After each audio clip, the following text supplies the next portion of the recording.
नमस्ते बच्चों आज की वीडियो में हम देखेंगे ग्रेड 5 के PT1 का रिवीजन वर्कशीट हिंदी का। तो चलिए देखते हैं इसमें क्या है।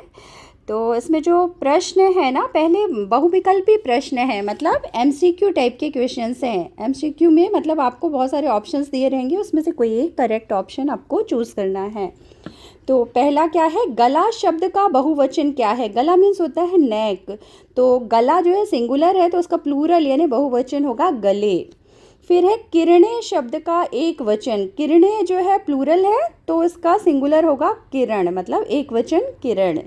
इसके बाद थर्ड है मीठा शब्द का विलोम शब्द। मीठा मीन्स स्वीट, तो इसका ऑपोजिट होगा बिटर, कड़वा। फिर नेक्स्ट क्वेश्चन में क्या है, फोर्थ है धनी शब्द का विलोम शब्द। धनी मीन्स रिच, तो इसका ऑपोजिट क्या होगा, पुअर, मतलब निर्धन। फिर नेक्स्ट है धरती का विलोम। धरती मतलब अर्थ, तो इसका ऑपोजिट क्या होगा, अर्थ का स्काई, तो स्काई को क्या बोलते हैं हम, आसमान।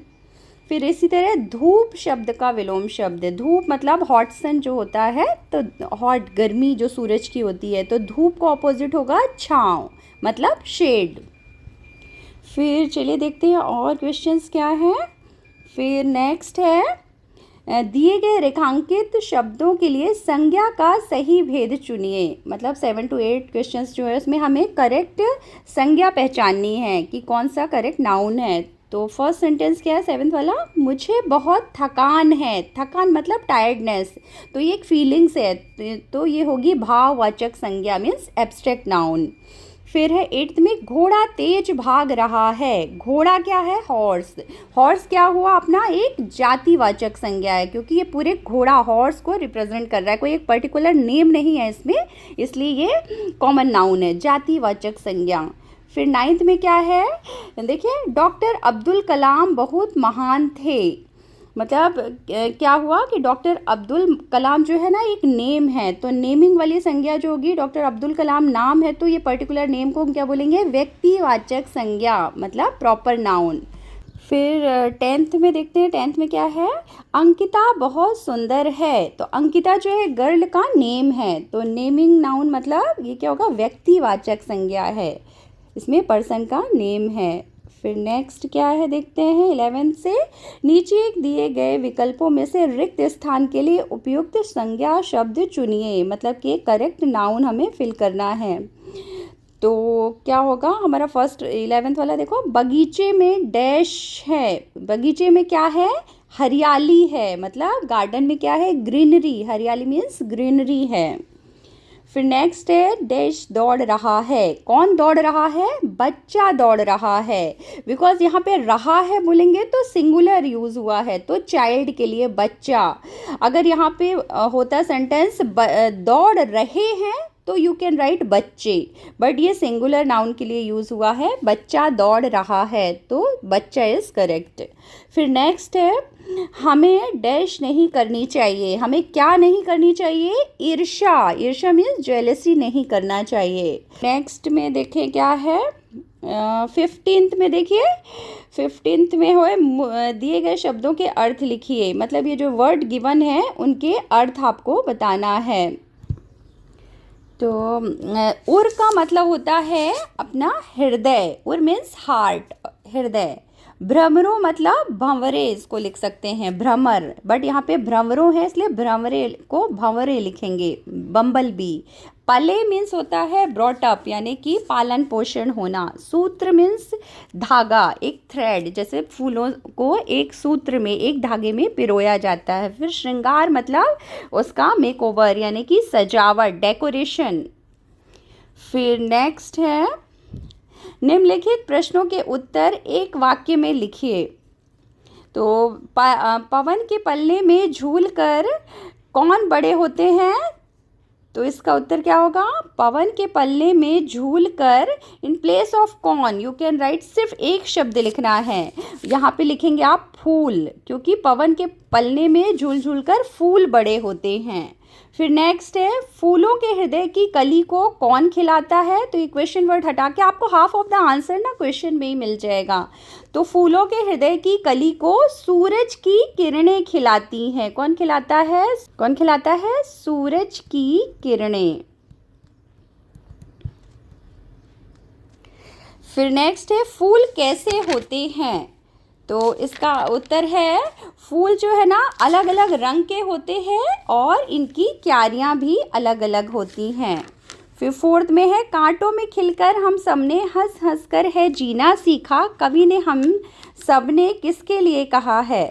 कांटों में खिलकर हम सबने हंस हंस कर है जीना सीखा, कवि ने हम सब ने जो है फूलों के लिए कहा है। किसके लिए? क्योंकि फूलों के चारों तरफ कांटे होते हैं, तो फूलों के लिए कहा है। फिर नेक्स्ट है फूल क्या कहना चाह रहे हैं।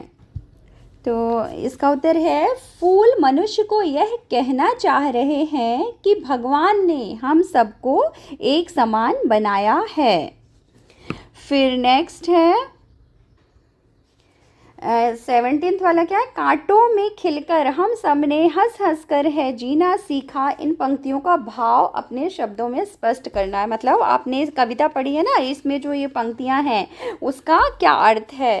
तो इसका अर्थ यह है कि कांटों में खिलकर हम सबने हंस हंस कर है जीना सीखा। इन पंक्तियों का भाव यह है कि जिस तरह फूल चारों तरफ से कांटों से घिरे होने पर भी मुस्कुराते हुए खिले रहते हैं, उसी तरह हमें भी कठिनाइयों से घिरे होने पर भी मुस्कुराते हुए जीना चाहिए। मैं जब ये वीडियो ख़त्म होगा तो मैं इसके एंड में आपको रिटर्न में इसके उत्तर भी लिख के सेंड कर दूंगी।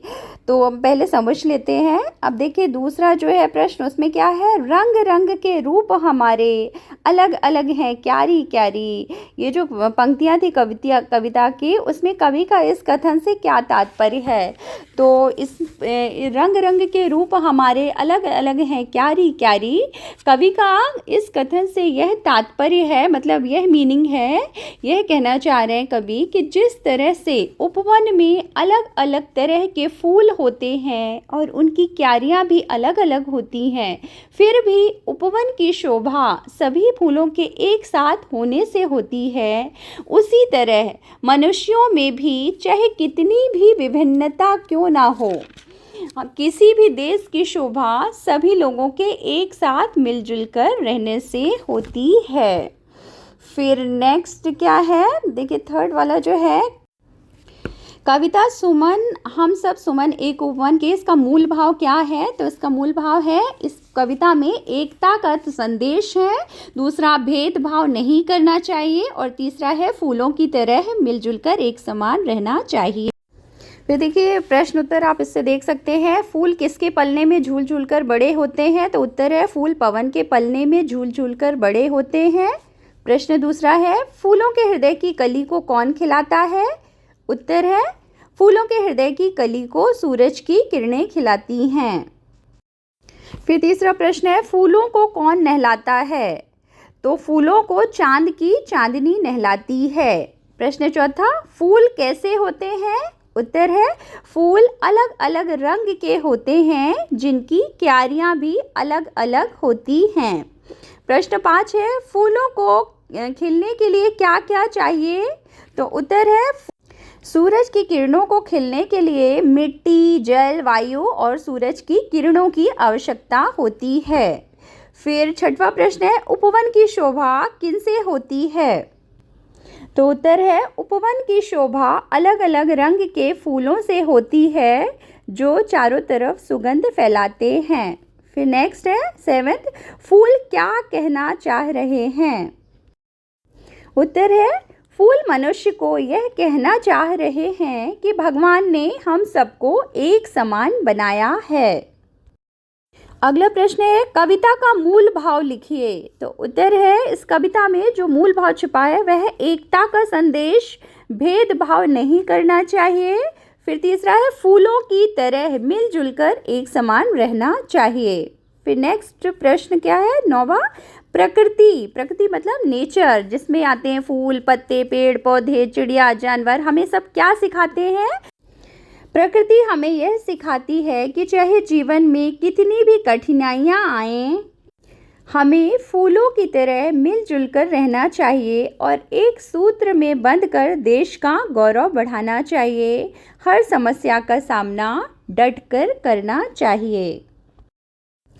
फिर कांटों में ये जो एक पंक्ति है, कांटों में घिर कर हम सब ने हंस हंस कर है जीना सीखा। इन पंक्तियों का भाव क्या है? तो इन पंक्तियों का भाव यह है कि जिस तरह से फूल चारों तरफ से कांटों से घिरे होने पर भी मुस्कुराते हुए खिले रहते हैं, उसी तरह हमें भी कठिनाइयों से घिरे होने पर भी मुस्कुराते हुए जीना चाहिए।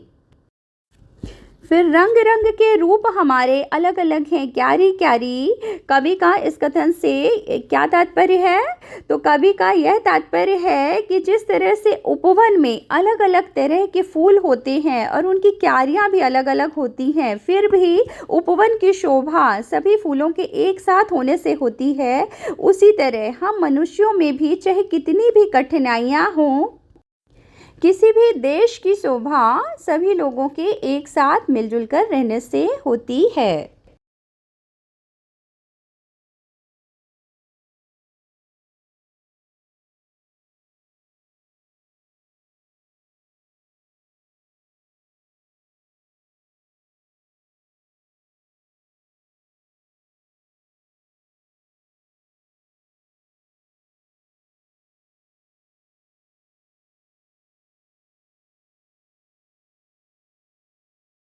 फिर चित्र वर्णन में आप ये देख रहे हैं, ये किस चीज़ का चित्र है? ये चित्र जो है ना, एक उपवन का है और इस चित्र को देखकर ही हमें इस चित्र के कुछ सेंटेंसेस बनाने हैं 35 से 40 शब्दों में। तो यह चित्र जो है एक उपवन का है और इस चित्र में क्या है, एक बच्चा देखिए झूला झूल रहा है, एक लड़की रस्सी कूद रही है, कुछ बच्चे रेत के पहाड़ बनाकर खेल रहे हैं, चारों तरफ क्या हरियाली है, हवा के झोंकों से पेड़ हिल रहे हैं और एक फिसल पट्टी भी दिख रही है और उपवन बहुत ही सुंदर लग रहा है। तो ये जो मैंने अभी डिस्क्राइब किया उसी का ये रिटर्न है, इसको देख के आप लिखना सीख सकते हैं।